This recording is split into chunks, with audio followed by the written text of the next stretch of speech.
What is up, guys? Steve with Lug Away Junk Removal and Demolition here. This video is going to be extremely beneficial to those of you who have told yourselves over and over again, I should have charged more. It's always construction debris, it's always demo debris, and we all say the same thing after we hit the dump. Watch the video, read the description below, and let's dive in. Put the place up, yeah, we know what we made of. Can't get enough of you, boo, I'm a chaser. Face up, now I feel a little major. Alright guys, we are on our way to a demo debris removal job that I'm doing for a buddy of mine's construction company. So him and his partner demoed a bathroom and left the debris outside for us. Customer who we've actually done a bunch of junk removal work for did not want a dumpster on site, which makes sense because his driveway kind of bottlenecks. If he had a dumpster there, he'd never be able to get out. So let's just pretend that this is not for a buddy of mine and this is a one-off contractor or a DIY homeowner who did the work themselves, and they're saying, listen, you know, they give you a call and say, you know, I need to get all this stuff out of here ASAP. First order of business when doing jobs like this, never, ever give a firm price. Never give a firm price. If you're comfortable with doing your load rate and telling them, you know, it's gonna be an extra 50 bucks because this shit's gonna be heavy, then that's, you know, do you. But you don't want to give a firm price, because 9 times out of 10, once you start peeling debris off the top of the pile and you're getting down to the bottom, you realize that's where the tile is, that's where the plaster is, that's where the sheetrock is, all of the heavy, dense material, and that's the stuff that really hits you where it hurts when you get on the scale and go and dump the truck. So never, ever give a firm price on jobs like this. Alright guys, we are here at the job. So we got, looks like a tub, it's a bunch of stuff right here.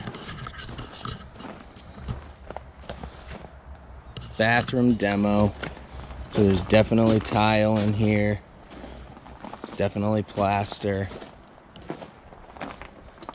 All these bags, there we go, there's the tile right there. First grab. I'm assuming every black bag. Yep. All these black bags are going to be tile. So that's that weight that's going to come in.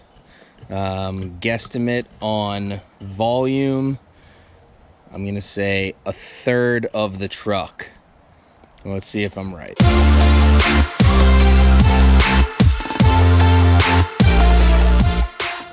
Alright guys, so we got some stuff loaded up in there. Once I started peeling off the top here, this is where you find, look at that. And this, see, is the tile. All right in there. All these bags are like that. So you gotta rip that shit open and figure out what's inside, so you're not getting, you know, duped when you see black bags. Like, oh, it's just construction debris. Because these right here, these is sheetrock.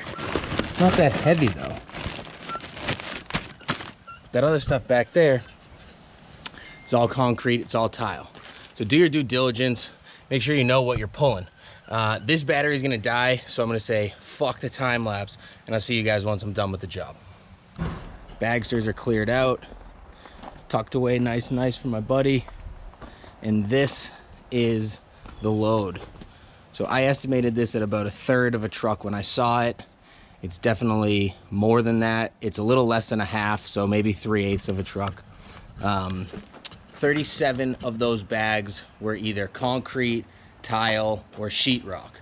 So it goes to show you what you're up against when you're doing work like this. So I'm gonna take you to the dump. We're gonna figure out how much this weighed, what it cost me, and then I'm gonna show you how to draw up the invoice for your customer so that you don't tell yourself, once again, I should have charged more. We got the dump slip, let's take a peek. So we weighed in at 11,980. We weighed out at 9,420 for a net weight of 2,560 pounds. So you need to figure out how much weight you're covering doing work like this for contractors, for anyone in the trades. Are you covering 2 tons of weight, or are you covering 1 ton of weight? And what is imperative to remember is, if you cover 1 ton, you cover 1 ton for a full load. Remember that. You cover 1 ton for a full load. This is a half load.